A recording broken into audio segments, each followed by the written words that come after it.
अस्सलाम वालेकुम, सितारों के सफ़र पर खुशामदीद। आज की वीडियो में हम बात करेंगे कि आने वाला महीना आपका कैसा रहेगा यानी जून 2026। इसमें हम बात करेंगे आपके करियर की, आपके बिज़नेस की, फाइनेंस की, इन्वेस्टमेंट्स की, आपके लव, रिलेशनशिप्स की, मैरिड लाइफ़ की, आप लोगों की हेल्थ की, आप लोगों के लिए अपॉर्च्युनिटीज़ कहाँ हैं, चैलेंजेस कहाँ हैं, इनको कैसे टैकल करना है। क्योंकि कहने को महीना तो बहुत अच्छा भी है और इंटेंस भी है, थोड़ा-सा क्रिटिकल भी है, क्योंकि काल सर्प योग भी कुंडली में बन रहा है, लेकिन साथ ही साथ जुपिटर का भी ट्रांज़िट है, जुपिटर एक्सॉल्टेड हो रहा है, आपने जुपिटर की सीरीज़ अगर देखी हो। उसके अलावा वीनस भी ट्रांज़िट कर रहा है जुपिटर के साथ, एक एक्सपेंशन का प्लैनेट है और एक पैसों का प्लैनेट है, जिसको हम ज़्यादातर फाइनेंशियली देख रहे होते हैं। तो जिसका वीनस बहुत अच्छा है, उसको फाइनेंशियली कोई कमी नहीं होती। लेकिन जब जुपिटर अच्छी प्लेसमेंट में आता है, जैसे आप लोगों ने अक्टूबर लास्ट ईयर 2025 से दिसंबर में देखा कि एक राहत का पीरियड मिला आप लोगों को, क्योंकि जुपिटर कैंसर में ट्रांज़िट किया था, लेकिन वो स्टैंड स्टिल पोज़ीशन पर था, 0 डिग्री पर आके रुक गया था। लेकिन अब जुपिटर जो है वो फ़ास्ट फॉरवर्ड पोज़ीशन में है, मोशन में है सॉरी, और कैंसर में ट्रांज़िट कर रहा है और ये उसका शर्फ़ है, शर्फ़ का प्लेसमेंट है यानी उच्च का है। तो यहाँ पे हम देखेंगे कि आपके लिए जो ये महीना है, वो कितना अच्छा और कितना इंटेंस हो सकता है। क्योंकि ऐसा नहीं है कि ज़िंदगी सिर्फ़ आपको अच्छा-अच्छा देगी। कुदरत का निज़ाम ऐसे नहीं चलता। कुदरत जो है वो आपको अगर एक अपॉर्च्युनिटी दे रही है तो 10 हर्डल्स भी देगी, और अगर 10 हर्डल्स दे रही है तो 100 दरवाज़े भी आपके लिए खोलेगी, कि आपको समझना होगा कि आपको कौन से दरवाज़े से आगे बढ़ना है। तो ये चीज़ सबसे ज़्यादा मैटर करती है कि आपको अपना रास्ता समझना है कि आपने आगे बढ़ना कहाँ से है। तो ये चीज़ बहुत मैटर करती है, वरना देखें आप लोग, कई लोगों ने ये भी देखा होगा कि एक आप लोगों के मोहल्ले में कोई ऐसा होगा शख्स, जिसने कोई दुकान खोली या जिसने कोई नौकरी की, लेकिन वो सक्सेसफुल नहीं हुआ। वो उस दुकान में ही फँस के रह गया, खर्चे उसके बढ़ते चले गए, लेकिन दुकान उस तरह नहीं चली। इसकी बड़ी वजह ये होती है कि ज़रूरी नहीं है कि आपकी किस्मत में सिर्फ़ दुकान खोलना है या बिज़नेस करना है। कुछ लोग जॉब करके भी 15-15, 20-20 लाख रुपए की सैलरीज़ लेते हैं, और कुछ लोग बिज़नेस करके भी 30-40 हज़ार रुपए दिन का कमाते हैं, यानी कि 3-4 लाख रुपए। और कुछ लोग तो सिर्फ़ जेब से भर रहे होते हैं, एक्सपेंसेस पूरे कर रहे होते हैं और आखिर में कारोबार बंद करके घर चले जाते हैं। तो हमें समझना होता है कि आपके लिए फ़ील्ड कौन-सी बेहतर है। यानी कि आप ये कह सकते हैं कि सिर्फ़ आपके पास डॉक्टरशिप या फिर आपके पास इंजीनियरिंग या फिर आपके पास कोई भी बिज़नेस है, बिज़नेस की नेचर्स डिफरेंट होती हैं। अब रियल एस्टेट का बिज़नेस है, हमारे पाकिस्तान में तो ऑब्वियसली रियल एस्टेट का बिज़नेस लोग ज़्यादा फ़ॉलो करते हैं। जिसको पैसा मिला उसने ज़मीन ली, छोड़ दी, जिसको पैसा मिला उसने घर लिया, किराए पे दिया और खुद कहता है कि बस अब ज़िंदगी आसान है। तो इस तरह से ज़िंदगी नहीं चलती, उनके ऊपर भी फाइनेंशियल क्रंचेस आ जाते हैं। क्योंकि इंसान स्ट्रैटेजिकली नहीं चल रहा होता। जब स्ट्रैटेजिकली चलेंगे आप, तो फिर आगे बढ़ेंगे। तो आइए वीडियो को शुरू करते हैं, लेकिन 2 बातें मैं कहना चाहूँगा कि कुछ लोगों को अपना मून साइन नहीं पता, तो वो मिसगाइड हो जाते हैं वीडियोज़ देखते-देखते। हर किसी की वीडियोज़ देख रहे होते हैं, तो जिनको अपना मून साइन नहीं पता, वो कमेंट सेक्शन में अपनी ओरिजिनल डेट ऑफ बर्थ लिखें, आपको आपका मून साइन बता दिया जाएगा। लेकिन शर्त ये है कि आपकी ओरिजिनल डेट ऑफ बर्थ होनी चाहिए। इसके अलावा हम लोग लाइव भी आते हैं, तो आप लोग सब्सक्राइब कर लीजिए ताकि लाइव में आपकी और हमारी बातचीत होती रहे। हम आपके एक-एक सवाल का जवाब देते रहेंगे। इसके अलावा जो लोग अपॉइंटमेंट लेना चाहते हैं, तो व्हाट्सएप का नंबर आपकी स्क्रीन पर आ रहा होगा। आप मुझसे या मैडम एस्ट्रोलॉजर एन बख्श से अपॉइंटमेंट हासिल कर सकते हैं। मैडम का जो तजुर्बा है वो 19 साल का है और मेरा 4 साल का है। इसके अलावा हमें मैसेजेस आ रहे थे कि आप लोग अपनी फ़ीस, अपना डिस्काउंट वापस स्टार्ट कर दीजिए, क्योंकि हम लोग इतना अफ़ोर्ड नहीं कर सकते। तो आप लोगों की गुज़ारिश, रिक्वेस्ट पर हम लोग 50% ऑफ दोबारा स्टार्ट कर रहे हैं। तो जो लोग अपॉइंटमेंट बुक करवाना चाहते हैं, व्हाट्सएप का नंबर आपकी स्क्रीन पर है। आप लोग मैसेज करके अपना अपॉइंटमेंट स्लॉट बुक करवा सकते हैं। आइए वीडियो को शुरू करते हैं। तो पहले प्लेसमेंट्स को समझ लेते हैं, प्लैनेटरी प्लेसमेंट समझ लेते हैं। जो मार्स है वो एरीज़ में होगा, half of the month. Half of the month से आप ज़्यादा कह लीजिए। मार्स एरीज़ में होगा, सन जो है वो आपका टॉरस में होगा, टॉरस से ट्रांज़िट करेगा 15th ऑफ जून को जेमिनी में। वीनस जो है वो जेमिनी में होगा, मरकरी के साथ होगा, मरकरी भी यहीं बैठा होगा, लेकिन वीनस जो है वो 8th ऑफ जून को ट्रांज़िट करेगा जुपिटर के साथ, और ये बहुत अच्छी प्लेसमेंट होगी। एक तो पैसों का प्लैनेट है और दूसरा जो है वो एक्सपेंशन का प्लैनेट है। तो ये दोनों साथ बैठेंगे और दोनों कंफर्टेबल होंगे तो ये आपके लिए बहुत अच्छी एक अपॉर्चुनिटीज़ क्रिएट करेगा। इसके अलावा केतु जो है वो लियो में होगा, 1 डिग्री आगे बढ़ेगा। 9 से 8 डिग्री पर आएगा, क्योंकि केतु और राहु जो हैं वो रेट्रोग्रेड मोशन में चलते हैं, वो डायरेक्ट मोशन में कभी भी नहीं चलते। इसके अलावा राहु जो है वो एक्वेरियस में बैठा होगा और सैटर्न जो है वो आपका पाइसेस में बैठा होगा। लेकिन यहाँ पे जो सैटर्न है, इसका मैं आपको डिटेल में बताऊँगा कि सैटर्न की जो नज़रात हैं, जुपिटर की जो नज़रात हैं, सन के ऊपर पड़ रही हैं, सैटर्न के ऊपर पड़ रही हैं। तो ये चीज़ें यहाँ पे हम डिस्कस करेंगे कि इसका इम्पैक्ट आपके ऊपर कैसे आता है। तो आगे बढ़ते हैं, देखते हैं कि आपकी कुंडली पर क्या इम्पैक्ट आता है। तो चलिए बात करते हैं लियो मून साइन वालों की, यानी कि बुर्ज असद की, यानी कि सिंह राशि वालों की। तो सबसे पहले हम मून साइन के हिसाब से देखेंगे कि मून की जो प्लेसमेंट है उसके हिसाब से आप लोगों के कौन से पॉजिटिव और कौन से नेगेटिव दिन रहेंगे। तो 19 और 21 जून को जब मून लियो में आएगा और केतु के साथ कंजंक्शन में होगा, तो यहाँ पे इन्फ्लुएंस बढ़ेगा, इमोशनल सेंसिटिविटी आपकी जो है वो ज़्यादा हाई हो जाएगी, सेल्फ डाउट्स देखने को मिलेंगे। इसके अलावा ये डेज़ जो होंगे इंट्रोस्पेक्शन के लिए बेहतरीन होंगे और रेस्ट के लिए बेहतर होंगे। इम्पल्सिव रिएक्शंस अवॉइड कीजिएगा इन दिनों में। इसके अलावा 11 से 13 जो जून होगा, मून जो है वो एरीज़ में होगा, तो मार्स की एनर्जीज़ होंगी यहाँ पे। तो यहाँ पे मोटिवेशन और कॉन्फिडेंस जो होगा वो बूस्ट हो रहा होगा आप लोगों का। इसके अलावा ये टाइमिंग एक्शन और लीडरशिप के लिए फेवरेबल होंगी।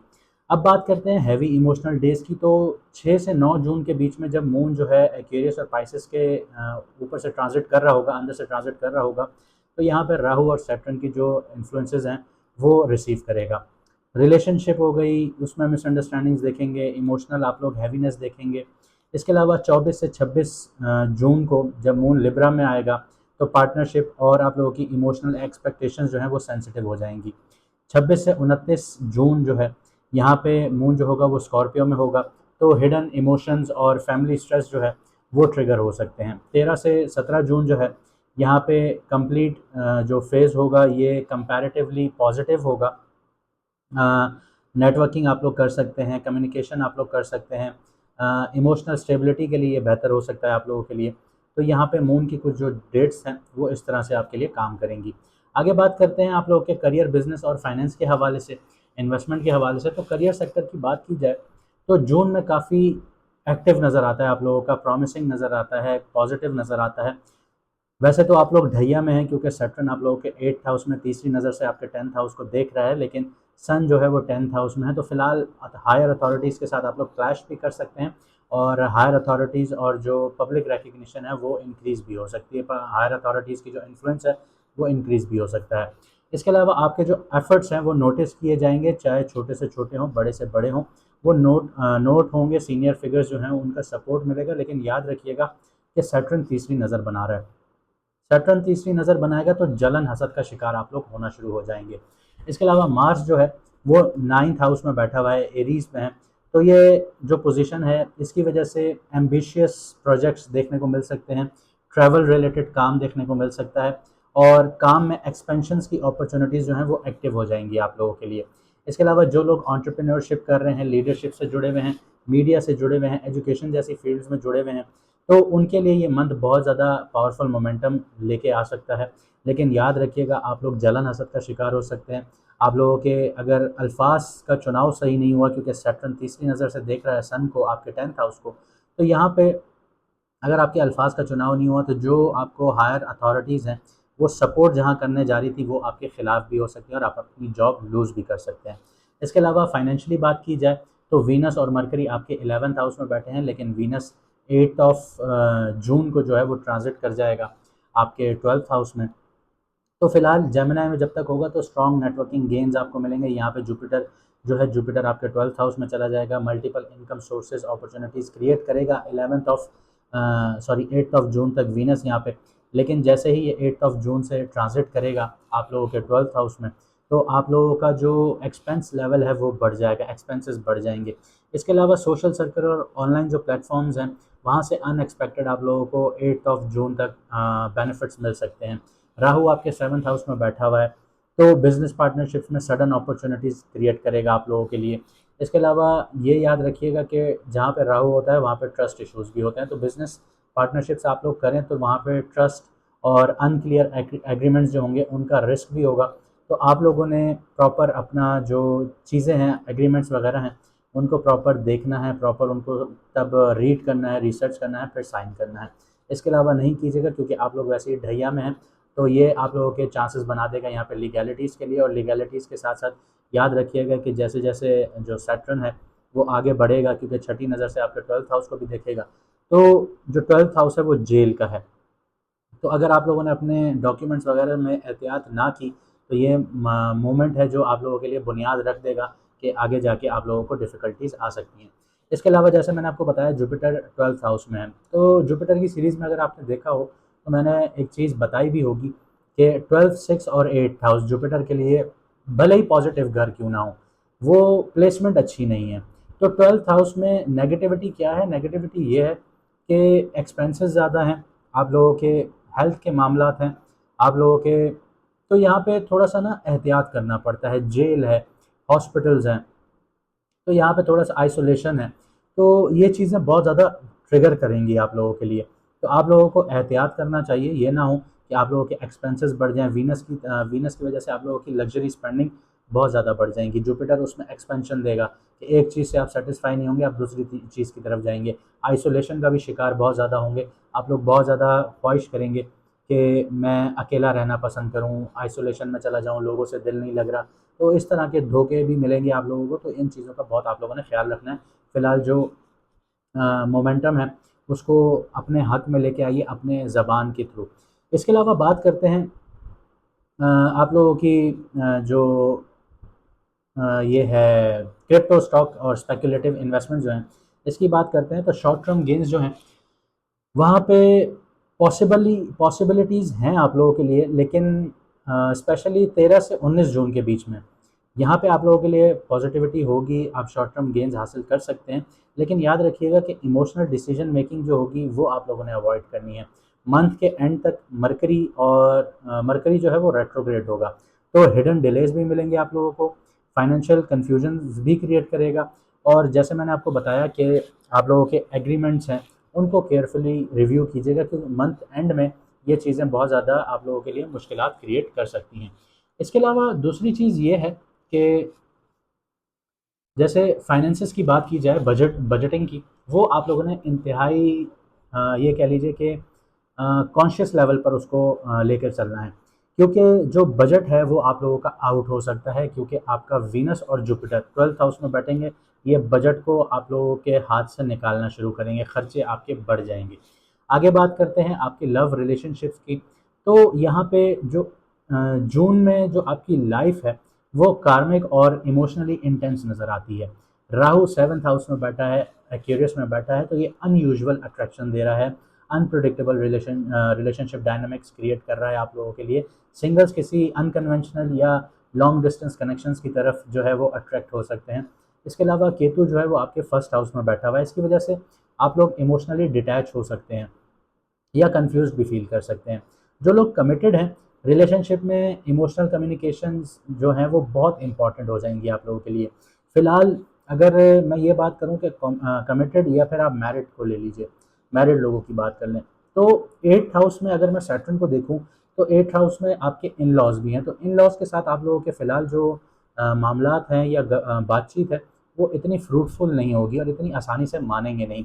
तो जो लोग शादी का प्लान कर रहे हैं तो ये अभी आप लोगों के लिए बेहतर टाइम नहीं है, क्योंकि आप लोगों का जो सैटर्न है वो बैठा हुआ है 8th हाउस में, तो इन लॉज के साथ आप लोगों को फ़िलहाल इतनी ज़्यादा ये कह लीजिए कि सपोर्ट नहीं हासिल होगी। और फाइनेंशियली भी आप लोग थोड़ा क्रंचेस का शिकार होंगे, क्योंकि 8th हाउस की ढैया जब भी लगती है तो ये ट्रांसफॉर्मेटिव होती है, ज़िंदगी के पहलू तब्दील कर देती है। जो पत्ते आप लोग खेल रहे होते हैं तो कुदरत आगे से जो पत्ते खेलती है उसका जवाब नहीं होता, तो ज़िंदगी 180 डिग्री पर शिफ्ट होती है और फाइनेंसेस भी रीस्ट्रक्चर हो रहे होते हैं।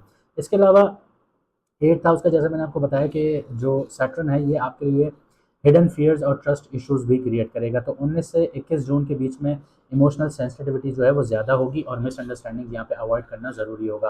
13 से 17 जून जो होगा या ये जो पीरियड होगा ये बॉन्डिंग और ऑनेस्ट कम्युनिकेशन डिस्कशंस के लिए सपोर्टिव होगा। अगर ईगो को आप लोग साइड कर देते हैं, क्योंकि आप लोगों के अंदर एक नेचुरल ईगो होता है, आप लोग लियो हैं, और लियो जब तक अपनी ईगो को साइड नहीं करता तब तक आगे कामयाब नहीं होता। लेकिन ये आप लोगों के लिए एक नेचुरल फिनोमेना है, क्योंकि कुदरत ने आपको डिफ़ॉल्ट सेटिंग पर ही ऐसा भेजा होता है। तो ईगो और इमोशनल विड्रॉल जो है वो आप लोगों ने अवॉइड करना है, तो रिलेशनशिप जो है वो ग्रेजुअली इम्प्रूव होगा।